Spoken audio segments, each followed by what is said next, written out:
क्या कांग्रेस नेता गौरव गोगोई की पत्नी का आईएसआई से कनेक्शन है?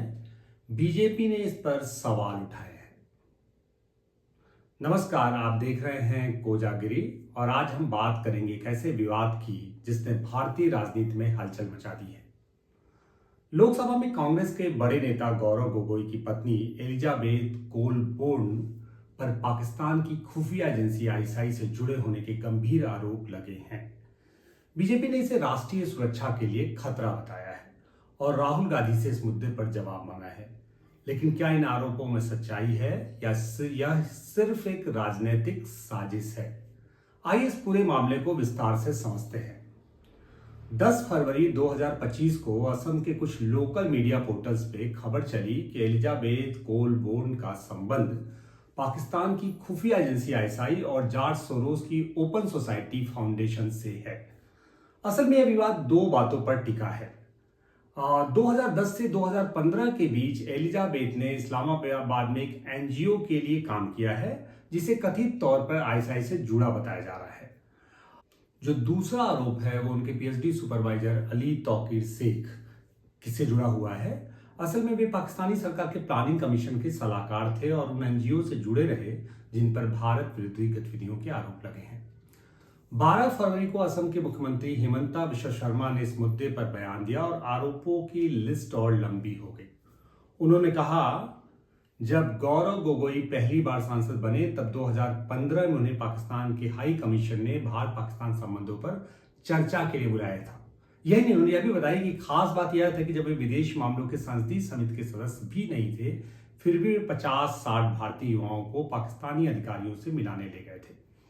उनके स्टार्टअप ने द हिंदू अखबार में एक लेख पब्लिश किया जिसमें बीएसएफ पर बांग्लादेशी घुसपैठ का ठीक से ना संभालने का आरोप लगाया गया था।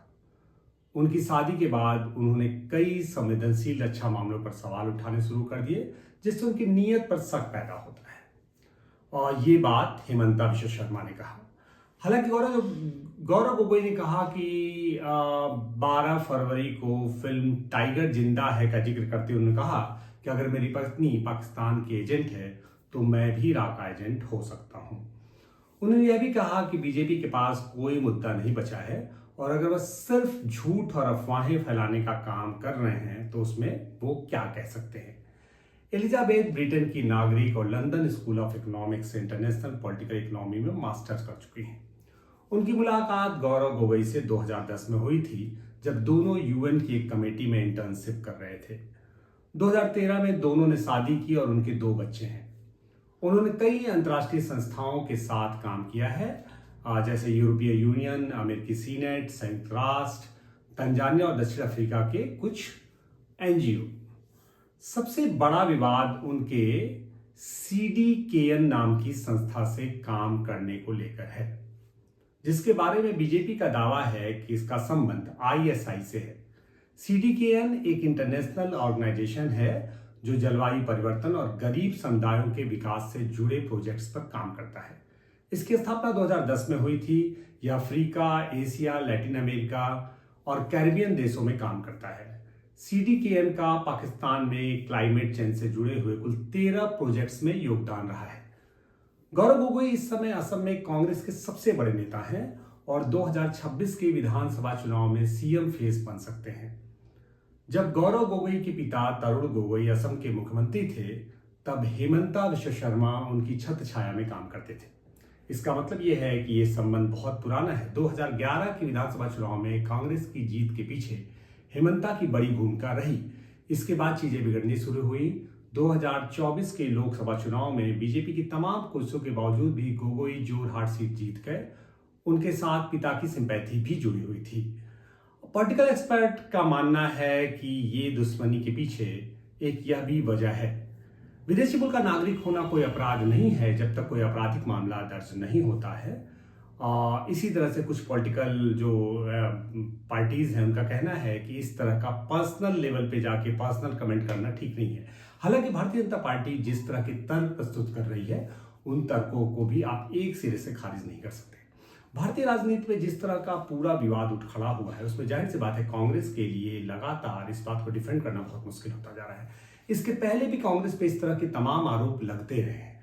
कांग्रेस के ऊपर ये लगातार आरोप लगता रहा है कि कांग्रेस में खासकर विशेषकर राहुल गांधी के अगल बगल देश विरोधी या देश के लिए थ्रेट होने वाले तमाम ऐसे लोग जो उसके प्रति सिंपैथी रखते हैं उनका जमावड़ा है।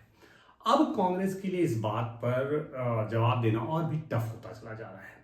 खासकर पिछले कुछ दिनों में जिस तरह से कांग्रेस को भारतीय जनता पार्टी घेर रही है, उसमें आसाम में, क्योंकि आसाम एक बहुत सेंसिटिव स्टेट है और खासकर अभी जब हाल के दिनों में बांग्लादेश में सत्ता परिवर्तन या शेख हसीना को अपदस्थ करने के बाद नॉर्थ ईस्ट की जो स्थितियां हैं, जो हालात हैं, उसमें कांग्रेस के लिए जहां ये एक मामला कांग्रेस के लिए सवाल खड़ा कर रहा है, वहीं जाहिर सी बात है एक निष्पक्ष तरीके से सोचने वाले लोगों के लिए भी ये एक बहुत संवेदनशील मामला है। और इस मामले पर जब तक देश के लोगों को बहुत स्पष्टता के साथ जवाब नहीं मिल जाता है, संदेह की गुंजाइश बनी रहेगी। हालांकि अलग बात है कि सियासी जमीन पर सभी अपने अपने लिए संभावनाएं तलाश रहे हैं। जाहिर सी बात है गौरव गोगोई का जितना बड़ा नाम है और जितनी बड़ी कदकाठी है, उसमें एक बात तो तय है कि गौरव गोगोई के ऊपर इस तरह के जो आरोप लग रहे हैं, इससे कहीं ना कहीं आसाम की राजनीति में आने वाला एक भयानक तूफान दिखाई पड़ रहा है। जाहिर सी बात है वैसे भी नॉर्थ ईस्ट में पूरे के पूरे वेस्ट बंगाल से लेकर आसाम और दूसरे जो नॉर्थ ईस्ट के हिस्से हैं, उस पूरे हिस्से में भारतीय जनता पार्टी का प्रभाव बढ़ रहा है और कांग्रेस लगातार विवादों में आने के साथ ही एक महत्वपूर्ण प्लेयर का चले जाना। आप समझिए, गौरव गोगोई अगर इस पूरे मैच में आउट हो जाते हैं तो जाहिर सी बात है इसका बड़ा फायदा कांग्रेस को मिलने वाला है। हिमंता बिश्व शर्मा की जो पूरी राजनीति है, उस राजनीति से कहीं कोई अनजान नहीं है। इस देश का हर व्यक्ति बच्चा बच्चा जानता है कि हिमंता बिश्व शर्मा एक खास तरह की राजनीति करते हैं और एक खास तरह की राजनीति जिसमें वो एक तरह से सांस्कृतिक राष्ट्रवाद या हिंदुत्व की राजनीति को प्रमोट करते हैं। और हिमंता आज के डेट में अगर राष्ट्रीय फलक पे देखा जाए तो एक बड़ा नाम है और सिर्फ आसाम के नेता ना रखे, वो पूरे देश में एक बड़े नेता हैं। उनकी पूरे देश में एक डिमांड है। देश में होने वाले तमाम पॉलिटिकल चुनाव में हिमंता बिश्व शर्मा की खास तरह की मांग है।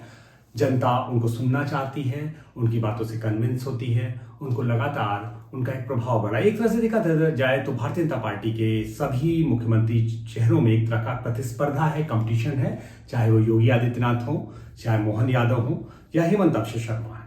हिंदुत्व को लेकर ज्यादा हार्ड लाइन कौन लेगा, इस पे लेकर एक पूरा के पूरा एक कंपटीशन चल रहा है, एक प्रतिस्पर्धा चल रहा है। हिंदुत्व का ज्यादा हार्डकोर चेहरा कौन है? इस पूरे परिदृश्य में हिमंता बिश्व शर्मा ने इस बार जो गुगली फेंकी है, एक तरह से एक जो बॉल फेंका है, वो बॉल निश्चय ही भारतीय जनता पार्टी के लिए बहुत सुखद हो सकता है, लेकिन कांग्रेस के लिए बहुत ही सरदर्द है। अच्छा, इसके पहले भी जिस तरह से सोरोस को लेके और दूसरे तमाम तरह के आरोप लगते रहे हैं, उसमें कांग्रेस के लिए बहुत मुश्किल काम है। अच्छा, एक चीज और है जिस क्योंकि जाहिर सी बात है जब आप इस तरह के आरोप एलिगेशन लग जाते हैं तो एक तो अभी ये कहा जा रहा है कि एक इंडिपेंडेंट एजेंसी से भारत सरकार को इसकी जांच करानी चाहिए या इसकी जांच होनी चाहिए। और चूंकि मामला सेंसिटिव है, राष्ट्रीय सुरक्षा से जुड़ा हुआ है, तो सिर्फ सियासी नहीं है पूरा मामला, और इसको सिर्फ सियासी नजरिए से देखना भी गलत होगा। और जाहिर सी बात है उसके पीछे जिस तरह के तर्क प्रस्तुत किए जा रहे हैं, जिस तरह की बातें की जा रही हैं, उसमें जाहिर सी बात है कि जब तक ये बातें स्पष्ट नहीं हो जाती हैं, कांग्रेस के लिए ना सिर्फ सरदर्द है बल्कि दूसरे राज्यों के चुनाव में भी यह एक बहुत बड़ा मुद्दा बन सकता है। और कांग्रेस को जिस तरह से कांग्रेस के पिछले कुछ दिनों से लगातार भारतीय जनता पार्टी जिस तरह की फील्डिंग कर रही है और कांग्रेस को जिस तरह से एक तरह से चारों से घेर रही है, अभी लास्ट जो आपको राहुल गांधी का बयान है, वो बयान हम सभी को याद है। राहुल गांधी ने जो कहा था कि इंडियन स्टेट को से वो लड़ रहे हैं, हालांकि उसके राजनीतिक निहितार्थ थे, इंडियन स्टेट का मतलब उनका था सरकारी मशीनरी या सरकार से लड़ने से लेकर था, लेकिन भारतीय जनता पार्टी ने उसको इस तरह से प्रेजेंट किया या जिस तरह से बताया गया या राहुल गांधी की ओर से जिस तरह से बोलते वक्त एक बहुत बड़ी चूक हुई, उसको लेके एक संदेह के बादल वैसे भी भारतीय जनमानस के मन में घिरते जा रहे हैं।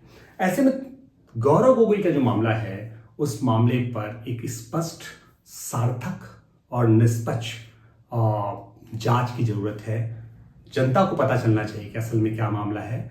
अगर ये मामला सामने नहीं आएगा तो एलिजाबेथ के बहाने भारतीय राजनीति में नया तूफान आने वाला है। और इस तूफान से जाहिर सी बात है कांग्रेस की जो नाव है, जो खुद में बहुत धीरे धीरे हिचकोले खा के चल रही है, उसके लिए बहुत बड़ा खतरा पैदा हो जाएगा। आज के कोजागरी किस्सा गोई और खासकर कोजागरी के जो ये खबर की एक्सप्लेनर है, उसमें इतना ही। आप सब देखते रहिए कोजागरी। नमस्कार।